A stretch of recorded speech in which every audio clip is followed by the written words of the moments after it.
Hey, yo, yo, yo, what's up? What's up? Holla at your boy. Welcome back to the Pastor Smell Good YouTube channel, where the sin is always lovely and the sillage is absolutely divine. I greet you guys in the name of the three P's. Shout them back to me. Peace, prosperity, and perfumery. It's the same stuff, just a different day over here. We're out here making it do what it do. Welcome back to this channel. Glad to have you guys here bringing you some more content. Today, I want to take some time to show you 10 tobacco fragrances out of my collection that I am just absolutely crazy about, that I think will always have a place in the Pastor Smell Good collection. Guys, tobacco is my favorite note in perfumery. Just so many awesome things you can do with it. You can make it sweet, you can make it floral, you can just do so many variety of things with it, which is the reason why I'm going to go through 10 scents that are tobacco dominant, just to show some of the variety of things that you can do with the tobacco note. So guys, just about any scent that features a tobacco note, I'm probably going to like it. It'll just be a matter of, can that fragrance company find a way to not mess it up? All right, so let's go ahead through this quickly. I'm gonna start with some low-level designers, and then hey, we'll just work our way on up to some niche level tobacco dominant scents. Does that sound like a plan to you guys? All right, let me start here. Let me start in the house of Versace. You guys probably know where I'm gonna go with this. This particular fragrance here was the last one under the creative direction of the great Gianni Versace before he was killed down in Florida. But this is nothing other than Versace Dreamer. And the thing I like about Versace Dreamer is that it is such an easy wear and it is so mass appealing. When I wear Versace Dreamer, I have people who are elders to compliment me, down to students that are like 11, 12, and 13 years old. So there's a lot of mass appeal with Versace Dreamer. And I think the reason why is because this puts a very aromatic touch on the tobacco note. You get some Artemisia, you get some geranium here, you get some jasmine, and you get some lily in here. And it's just fused with this tobacco or tobacco blossom note. And there's a tonka note down in the bottom of it, which puts just a little bit of weight and dimension on this very lifty, aromatic, easy to wear tobacco scent. I absolutely love the Versace Dreamer. Actually, a matter of fact, for those of you that really follow the page, you know that when my wife went and rated my fragrance collection of all that I had, 70 plus different fragrances at that time, she said hands down, Versace Dreamer was her favorite. And be on the lookout for another video, because there's another fragrance she's been talking about a whole lot lately, and I'm gonna see if it's able to rival Versace Dreamer. But right now, this is her favorite scent in my entire collection. And I could see why people like this. Everyone normally likes light scents, aromatic scents, and this just does justice to the tobacco note in that particular arena of tobacco. So that's the Versace Dreamer. All right, moving right along. This is probably my favorite designer tobacco of all time. Matter of fact, I'll go ahead and say it is. This is my favorite designer tobacco of all time, right here.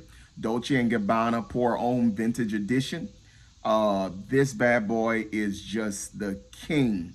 It is the king of the designer tobacco, in my opinion. I am absolutely crazy about this scent. What they have done to it is absolutely ridiculous. They have watered it down. It does not perform. It's not as dense. It's not as heavy. It just doesn't do justice to this original formulation. This particular scent here puts a very citrusy, aromatic twist on the tobacco. The Versace Dreamer, like I mentioned earlier, is just heavily floral tobacco. But this bad boy here gives you a melange of citrus that is going to last throughout the duration of the scent. But you're going to get lavender that's very heavy in this scent. You're going to get some iris that's quite prominent. You're going to get a whole bunch of floral notes. In a previous video, I referred to this as like a basket full of florals, because that's how heavy the floral note is. But by the time you get to that base, man, and that tobacco and that sandalwood starts working together, You talk about a trip through the Mediterranean. Listen, guys, when I put this scent on, I'm telling you, it takes me to the Mediterranean. It puts me in an open air floral shop, and you just have that Mediterranean vibe just wafting through this floral shop. It's just absolutely wonderful to me. I am crazy about this stuff. Dolce & Gabbana Pour Homme Vintage Edition. All right. Moving right along, talking about all the different things you can do, right? Versace Dreamers, the floral aromatic tape. Dolce & Gabbana, the one vintage edition. I'm sorry, Dolce & Gabbana Pour Homme Vintage Edition. It gives you that heavily citrusy, floral type of tobacco. But let me take it to the house of Polo, because I want to talk about Polo Green. Y'all, this is a Cosmere edition here. So, oh, you know this is the real deal. This is tobacco done green. Look at the bottle. It should tell you everything you want to know. Tobacco done green. Listen, all of the green goodness you can go in the forest and find, they put it here and they amped up a tobacco note with it, which is why a lot of people say this scent is dated to them. But to a person like me, bring it back. Bring it back in this edition. I'll purchase 8 ounces of this stuff. That's how crazy I am about this particular scent. It's absolutely awesome. This scent just screams elegance to me.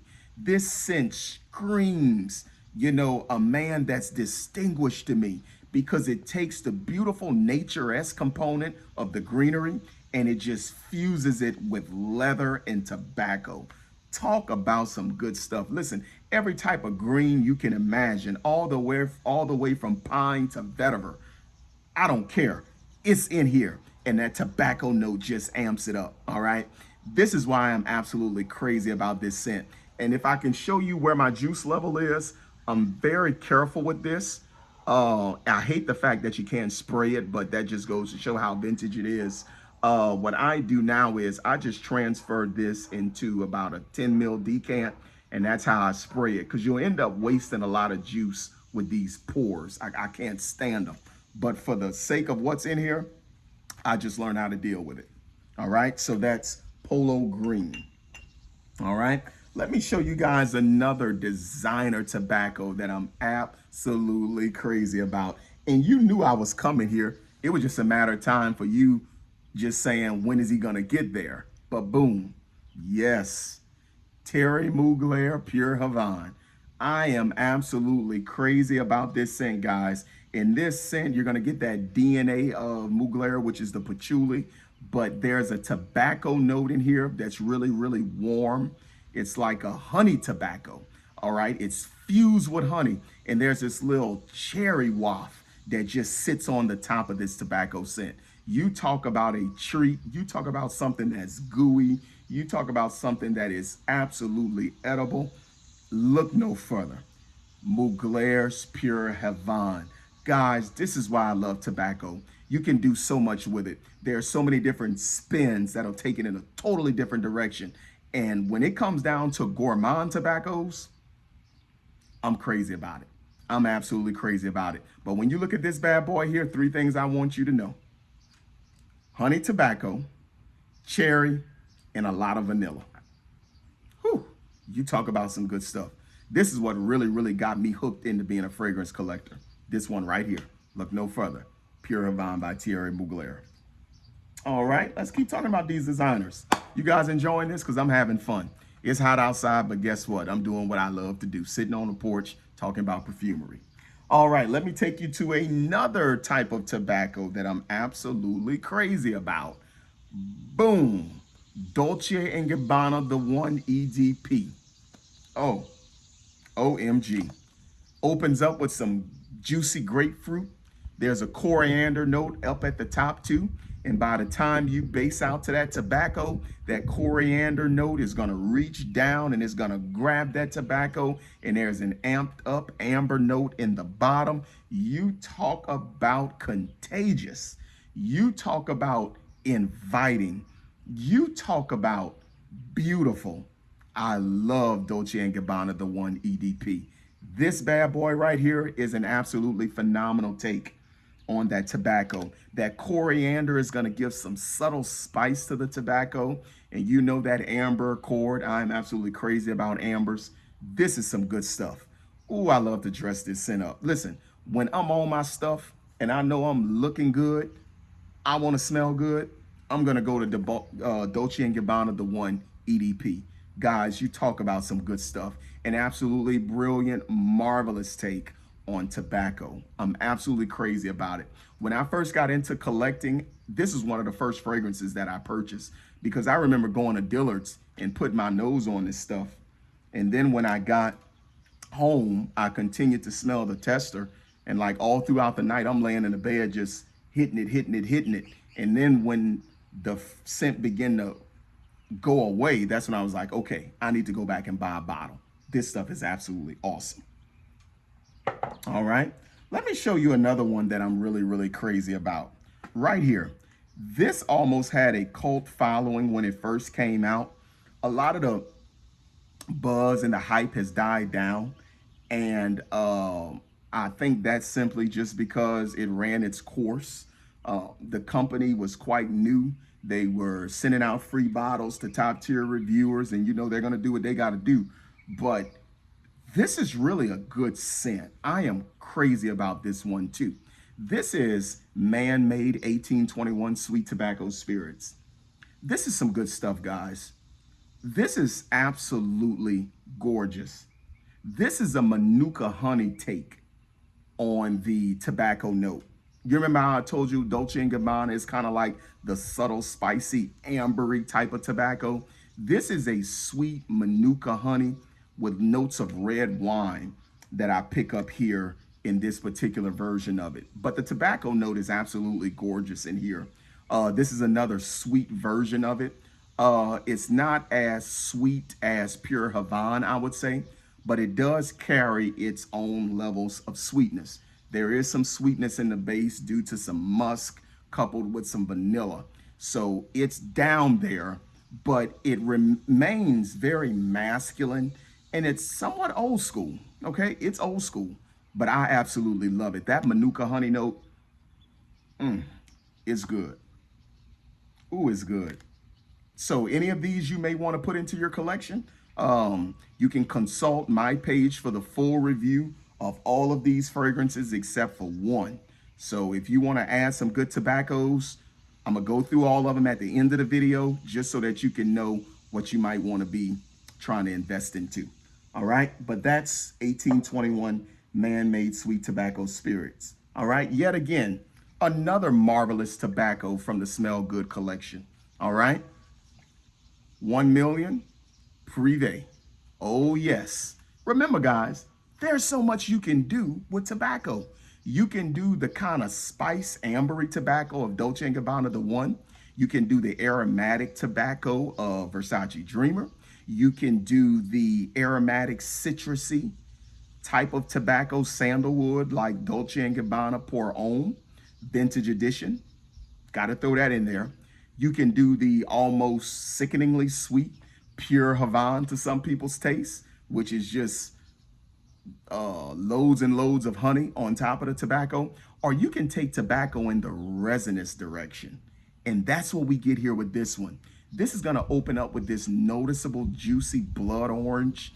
And then when you get that tobacco, it's going to be fused with this amped up myrrh, this resinous note.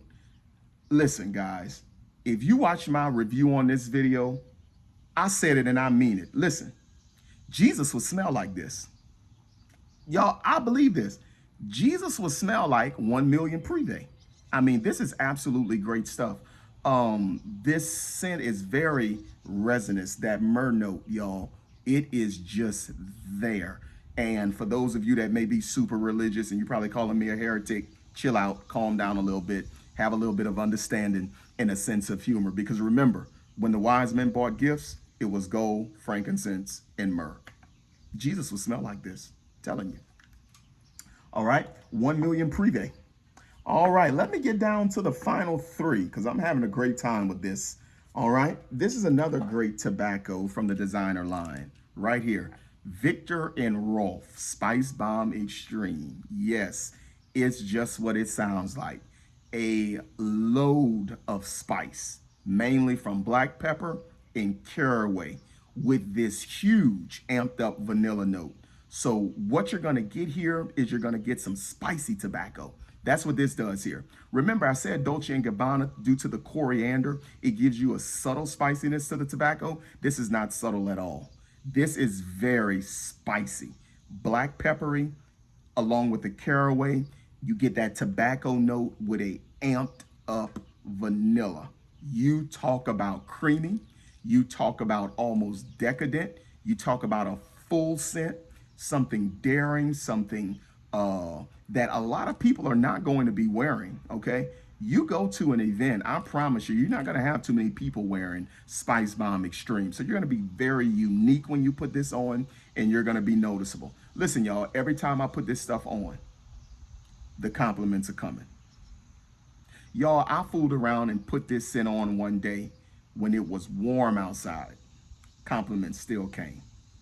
Then when it got cold, the compliments amplified. This stuff just works. Simple notes: black pepper, caraway, tobacco, and vanilla. Simple notes, guys. But this bad boy is what Shawn Michaels calls the showstopper. It does it. All right, now let's get down to the final two. Now, let me say this about these two tobaccos. They're duking it out right now for which one is the king of tobacco in my collection. All right, they're duking it out. Okay, the jury's still out. But when I'll show you these two niche babies, you're gonna definitely understand. It's no joke. First one, right here. Parfum de Marley Herod. Oh, you talk about upscale tobacco. All those ones I just mentioned, they ride second chariot, without a doubt. All that stuff I just said about those other tobaccos, they all ride second chariot. Okay? Second chariot. It's just that simple. This is a warm, kind of almost pipe tobacco with this amazing Parfum de Marley vanilla. There's something about the way Parfum de Marley does the vanilla. I almost get like this rich butterscotch type of vibe off of Parfum de Marley's vanilla. It's just something about it. That warm pipe tobacco with vanilla. Y'all, this stuff is intoxicating. This stuff will get you high. You'll put this up to your nostrils and just be breathing all deep, and you'll find yourself getting lightheaded. That's just how gorgeous this stuff is. Listen, I got about 30 mils of this like last year when it was cold outside. And I'm gonna be honest with you. I don't know what took me so long to get the full bottle, but I'm glad I got it. OMG. Parfum de Marley Herod. And I got some more Parfum de Marley's coming in, but I'm gonna tell y'all something. It's gonna be real hard for me to decide which Parfum de Marley is the best. Cause listen, you got some bangers in Parfum de Marley. You got Herod, you got Olajon, you got Greenlee, you got Leighton, all right? You got, which one is it? Haltane. You know, you have some bangers with Parfum de Marley, but my God, this tobacco one is the truth, all right? Parfum de Marley Herod. Last but certainly not least,